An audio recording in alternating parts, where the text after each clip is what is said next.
Orphan girl gives billionaire a broken necklace to buy food. Then he hears her hum his dead mother's tune. Sophia Grant adjusted the collar of her cashmere coat against the crisp autumn air. At 62, she was the undisputed queen of the American jewelry scene, the CEO of Grant Jewels, a global empire built on a foundation her grandfather had laid, but which her own sharp business acumen and impeccable taste had polished into dazzling prominence. Her silver hair was swept into an elegant chignon. Her eyes, the color of warm amber, missed nothing. She moved through the world with an air of quiet command, accustomed to boardrooms, galas, and the hushed reverence of private showrooms, which made her presence at the bustling, chaotic weekend flea market on the outskirts of Philadelphia somewhat incongruous. Yet, she came occasionally, often incognito, finding a strange solace in the noisy haggling, the eclectic mix of treasures and trash. It reminded her of simpler times before the weight of legacy settled so heavily on her shoulders. Sometimes she'd find inspiration in a vintage clasp, an unusual setting, a forgotten gemstone. Today, however, she felt adrift, the upcoming 30th anniversary of her mother Helen's passing casting a long shadow. She paused at a stall selling tarnished silverware, her gaze distant, when a small, hesitant voice piped up beside her. "Excuse me, ma'am?" Sophia looked down. A young girl, perhaps 10 years old, stood there, looking up at her with large, hopeful brown eyes. She was thin, dressed in clothes that were clean but clearly worn and likely inadequate for the chilly weather. Faded jeans, a thin hoodie, and sneakers with worn-down soles. The girl clutched something small in her hand. "Ma'am," the girl repeated, her voice trembling slightly. Could you maybe buy this?" She held out her hand. Lying in her small palm was a delicate, broken silver chain. Dangling from one end was a single, lustrous pearl. "It's broken," the girl admitted honestly. "But the shiny ball is pretty. Maybe you could fix it? I just need a little money to buy a cake for my sister. It's her birthday tomorrow." Sophia's heart gave a familiar pang. She encountered need often, usually through the formal channels of the charitable foundation Grant Jewel supported. Her instinct was to reach into her purse, give the child some money, and gently refuse the broken trinket. It was likely costume jewelry, worth nothing intrinsically. "Let me see," Sophia said softly, her voice kind. She bent slightly, intending to press a generous bill into the girl's hand. But as she reached for the necklace, her fingers brushed against the pearl. She paused. Something about its size, its slightly irregular Baroque shape, the unique, deep luminescence that seemed to glow from within, it triggered a flicker of recognition, distant but distinct. She picked up the broken chain, lifting the pearl closer to her eyes. The light caught it, revealing a tiny, almost invisible imperfection near the drill hole, a minuscule darker fleck embedded within an nacre. Sophia's breath caught in her throat. Her hand began to tremble. It couldn't be. 30 years ago. No, longer, closer to 40. Her grandmother, a woman who adored intricate beadwork, had created a matching set of jewelry for Sophia and her mother, Helen. It featured pearls sourced from a specific, small harvest from the Mississippi River, known for their unusual shapes and deep orient. Sophia still had her piece, a bracelet, locked away.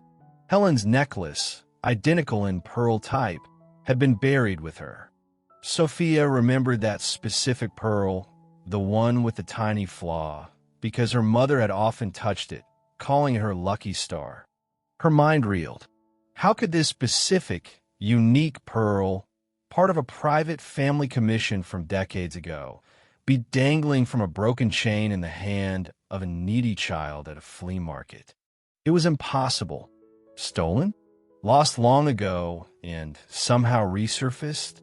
Before she could form a coherent question, struggling to maintain her composure, the little girl shifted nervously under Sophia's intense gaze.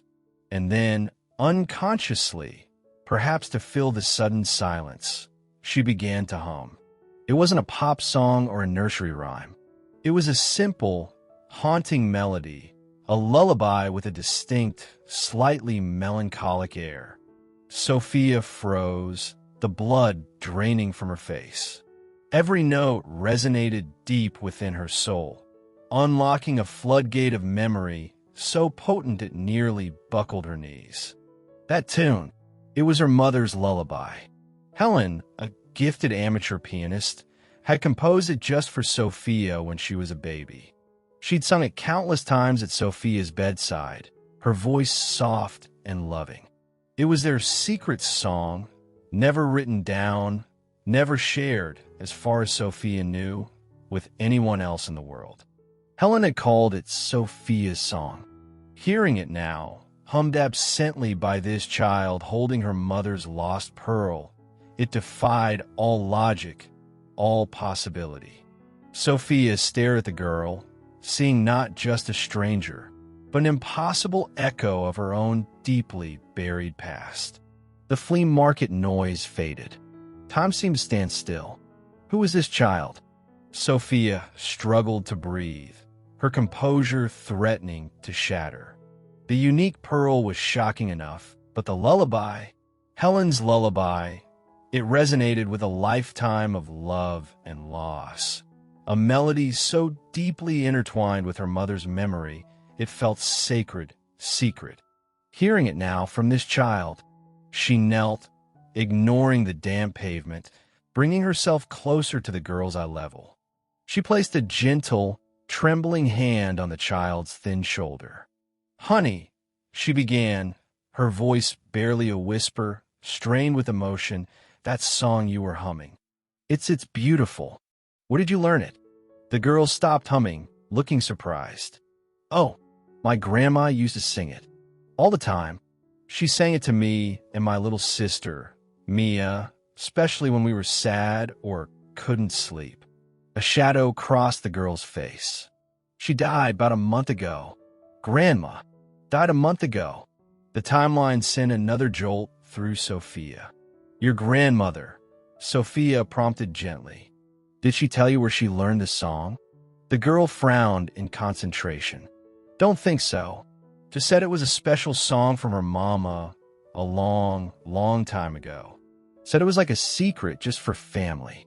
She looked down at the broken necklace, still resting in Sophia's hand.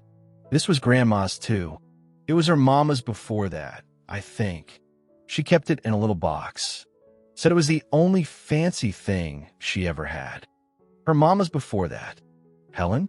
It pointed towards an unbearable, impossible conclusion. Sophia felt dizzy, the implications threatening to overwhelm her. "And what's your name, dear?" Sophia asked, trying to steady herself. "Lily. And my sister is Mia. She's 7. Tomorrow's her birthday. That's why I wanted to get her a little cake." Lily's eyes pleaded with her again. "Can you buy the necklace, ma'am? Please." Sophia closed her hand gently around the broken chain and the precious pearl. Buy it? This wasn't about buying anything. This was something else entirely. But Lily and Mia needed help. "Now, Lily," Sophia said, forcing warmth and calm into her voice despite the turmoil inside. "Forget the necklace for a moment. You and Mia, where are you staying now that your grandmother is gone?" Lily's eyes dropped. "Foster home. Just temporary," they said. "Mrs. Gable is nice, but it's not home. And they don't allow birthday cakes, unless it's your real birthday party day. Orphaned. Foster care. Wanting a simple birthday cake for her sister." Sophia's heart ached. Regardless of the impossible connection she felt, these children were vulnerable, grieving. "Okay, Lily," Sophia said, making a swift decision. "Here's what we're going to do. First, Mia is absolutely getting a birthday cake. a big one, and maybe some presents too. Second, I'm not just going to buy this necklace. She carefully tucked it into her own pocket. I want to help you properly. Would you let me? Lily looked hesitant, perhaps wary of strangers' promises. Ow! I know some people who help families, Sophia improvised, thinking quickly of Sarah Evans, a dedicated social worker associated with the Grant Foundation. They can make sure you and Mia have everything you need. And about this necklace, she paused, choosing her words.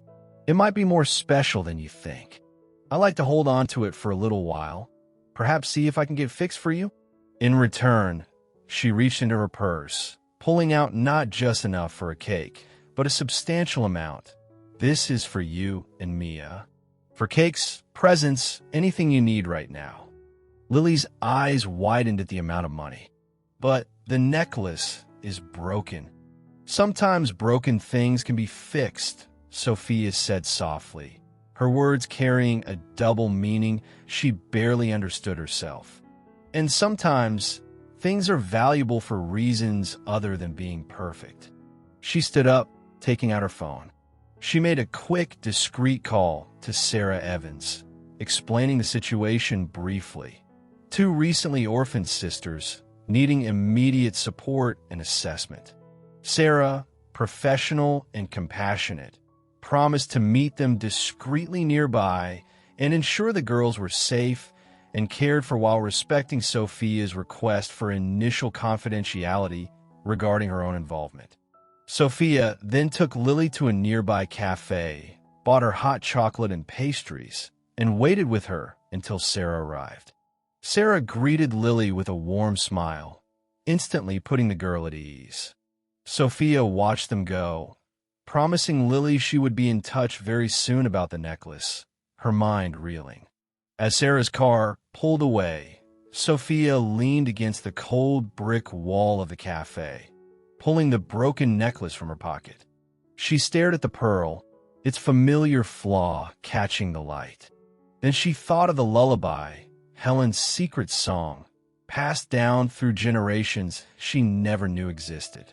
Her mother, Helen, the elegant, beloved matriarch Sophia had adored and mourned for 30 years, had harbored a secret that had just walked up to her at a flea market, humming a ghost of a melody and offering a broken piece of the past in exchange for a birthday cake.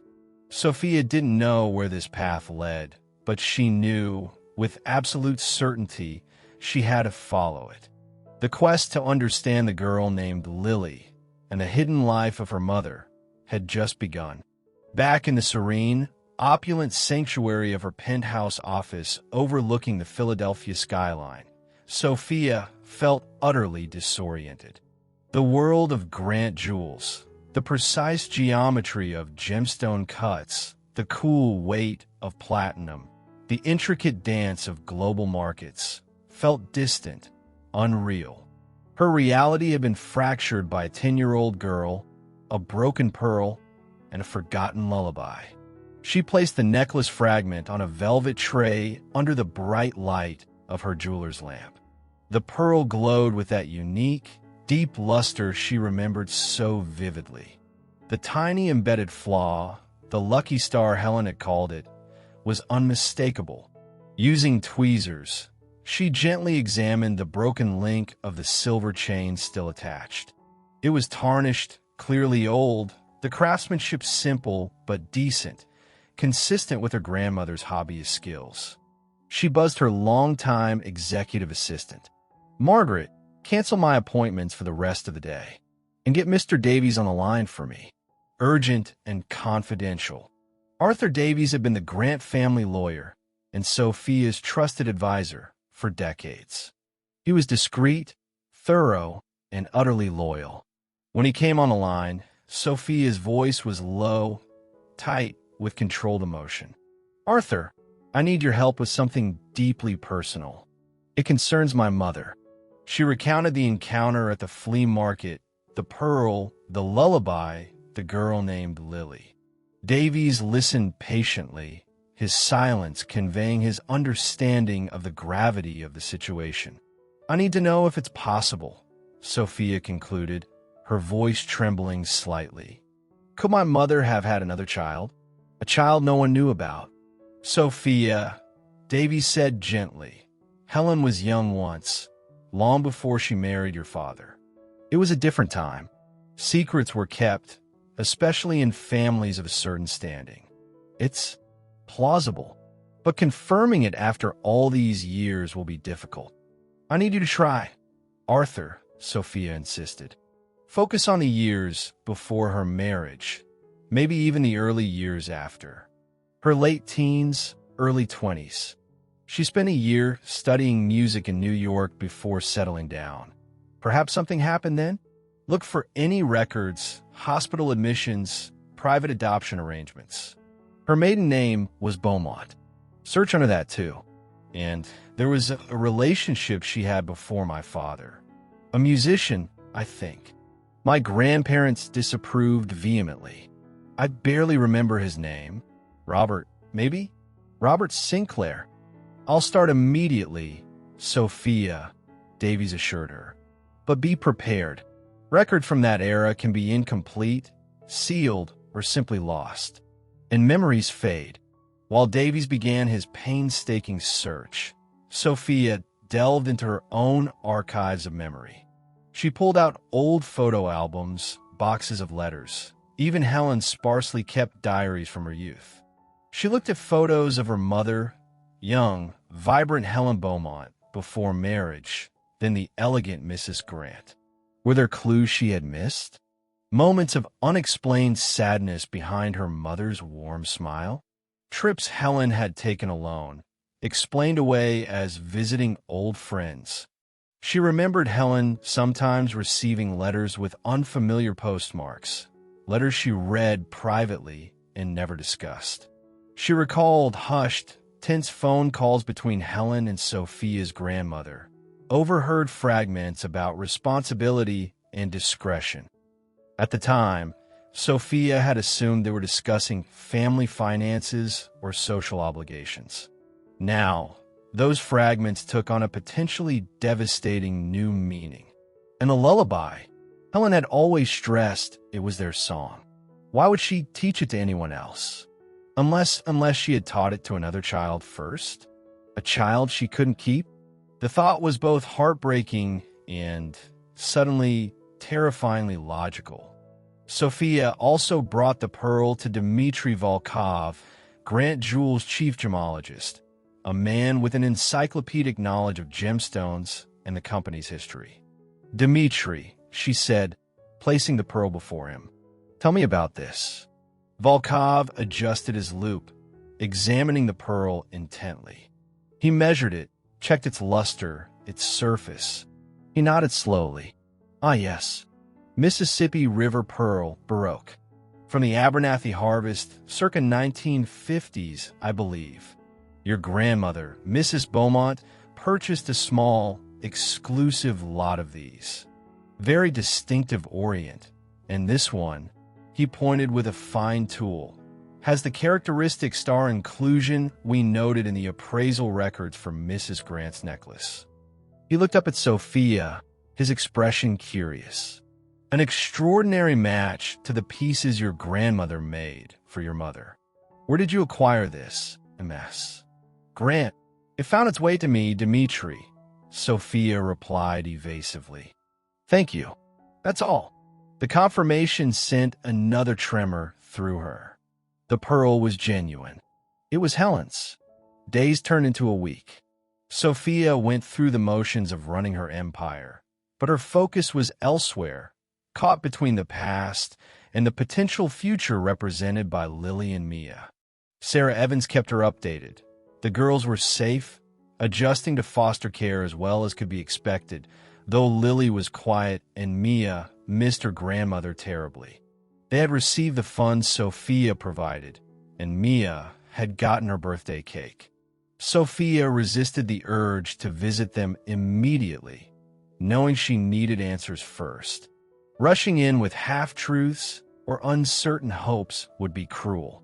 She found herself humming the lullaby unconsciously, the simple melody evoking a complex mix of love, grief, and now, profound mystery.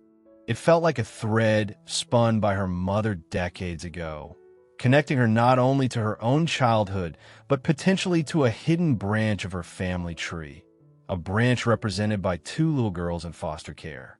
The waiting was agonizing, each day stretching longer than the last, as Arthur Davies meticulously sifted through the shadows of Helen Grant's hidden past. Arthur Davies worked with a quiet tenacity that had defined his long career, unearthing secrets buried for over half a century, especially those deliberately obscured by families keen on preserving appearances, required patience, discretion, and a deep understanding of how records were kept and hidden in a bygone era.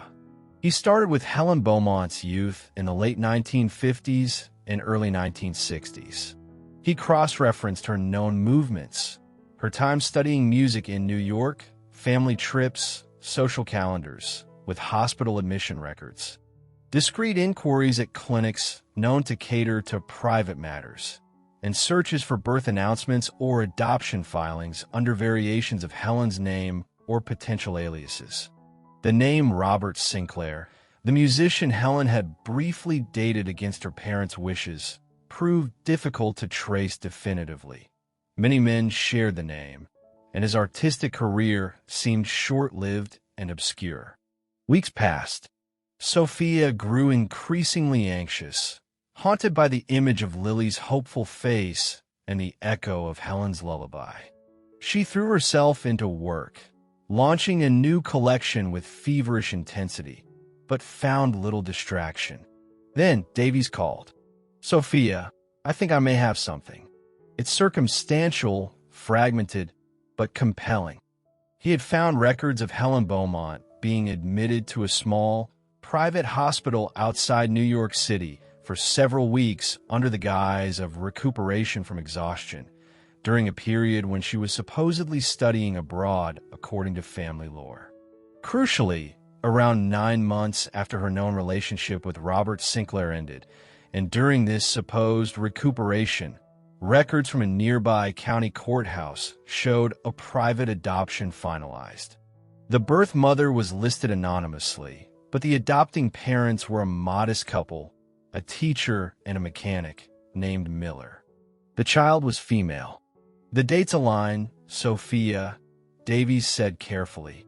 The secrecy, the private hospital, the timing relative to the Sinclair relationship, it strongly suggests Helen may have given birth and arranged an immediate, discreet adoption. Sophia felt the floor tilt beneath her. A daughter. Her mother had another daughter. A half-sister Sophia never knew. "Can you trace her?" Sophia whispered, her voice tight. "The adopted daughter?" "It took some doing," Davies admitted. "Privacy laws are strict, but I managed to trace Catherine Miller through school records, marriage certificates. She married young.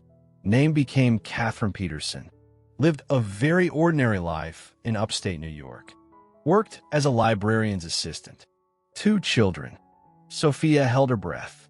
Her first child, Davies continued softly, was a daughter named Laura Peterson.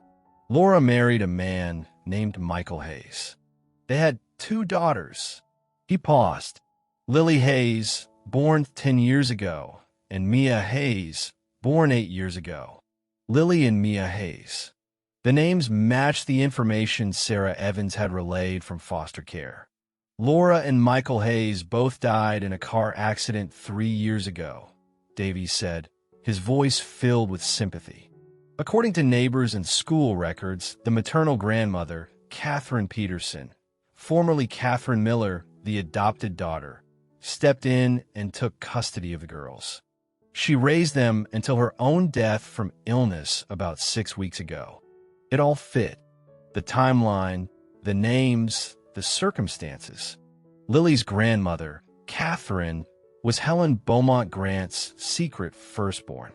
Lily and Mia were Helen's great-granddaughters, Sophia's grandnieces. Sophia sank in her chair, overwhelmed. She felt a complex storm of emotions. shock at the confirmation, a deep, aching sadness for the half-sister she never knew, for the hard life Catherine seemed to have lived compared to Sophia's privilege. Anger flickered at the secrecy, at the societal pressures or family decisions that forced Helen into such a painful choice.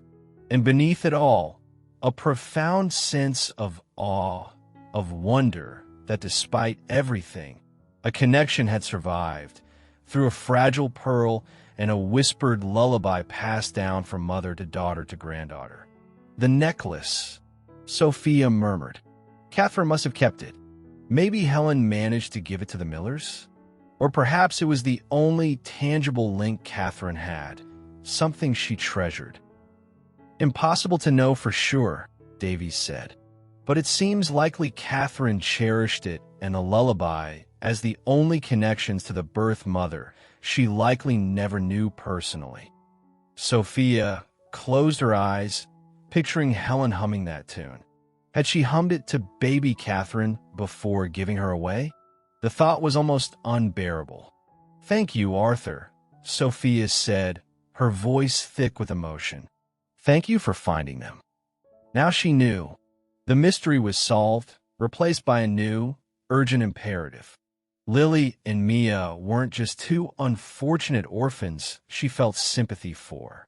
They were family. Her family. Helen's granddaughters, twice removed. They carried her mother's bloodline, her musical legacy, however faint. They were alone in the world, and Sophia knew, with absolute certainty, what she had to do next. The time for caution was over. It was time to bring her family home.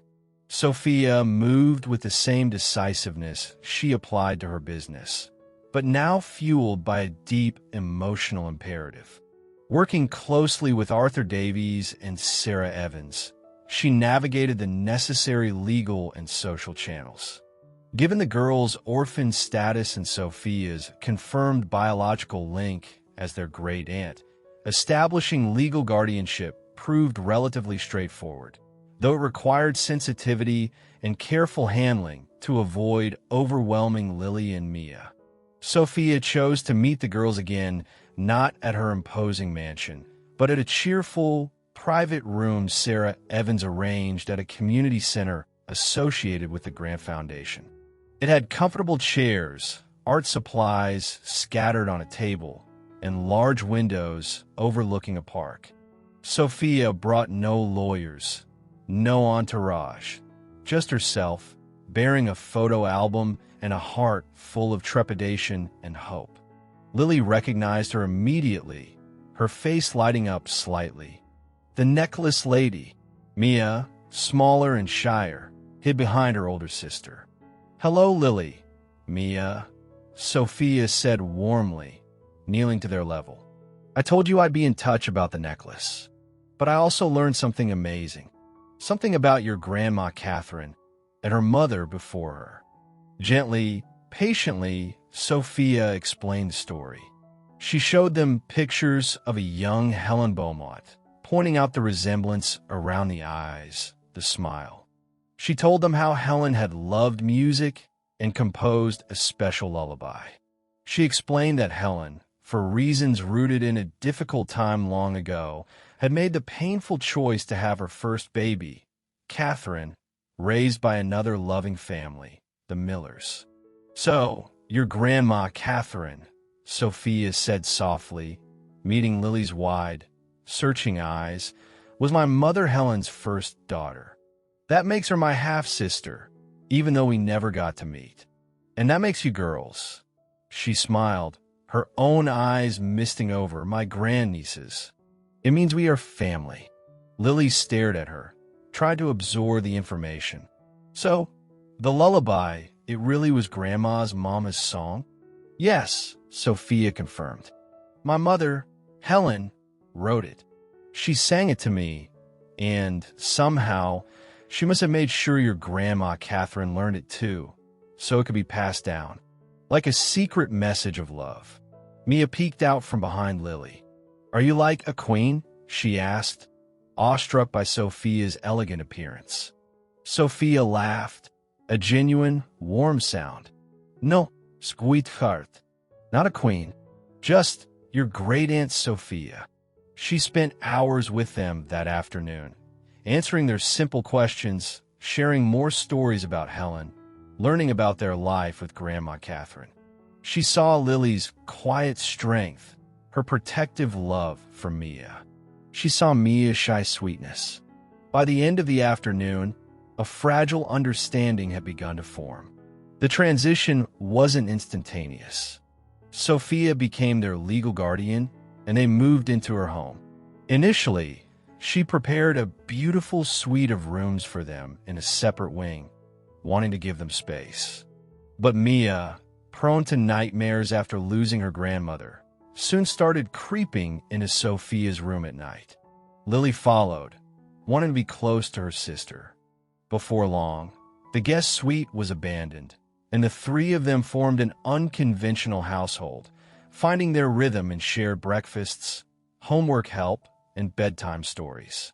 Sophia, who had poured all her energy into Grant Jewels for decades, found herself rediscovering simple domestic routines.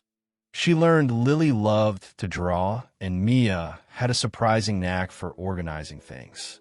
She attended parent-teacher conferences, navigated sibling squabbles, and learned the theme songs to children's television shows.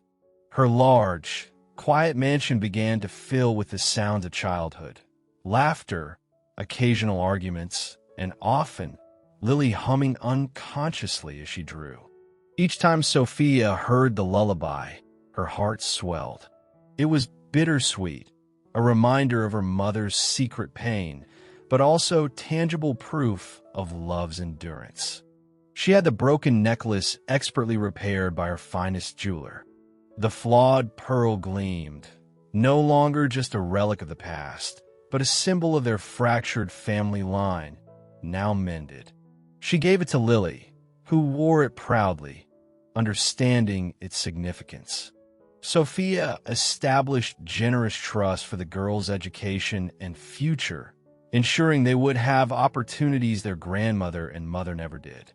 But more than financial security, she gave them love, stability, and a sense of belonging. She told them stories about Grant Jewels, about gemstones and design. Lily showed a keen interest, her artistic eye drawn to the intricate work. Sophia began to imagine a future where Helen's legacy might continue not just through memory and music, but perhaps through another generation finding passion in the family business. One evening, Sophia sat by Lily's bedside, just as Helen had sat by hers decades ago. Lily, sleepy, began humming the lullaby. Sophia closed her eyes, listening. The melody filled the room, a tangible link to her mother, a testament to love's resilience across generations marked by silence and separation. She wasn't alone anymore. In rescuing Lily and Mia, she had rescued a part of herself, finding unexpected warmth and purpose. Helen's song, once a secret lullaby for one daughter, now echoed in the heart of a reclaimed family, a promise of love enduring, a legacy whispered on a simple, haunting tune.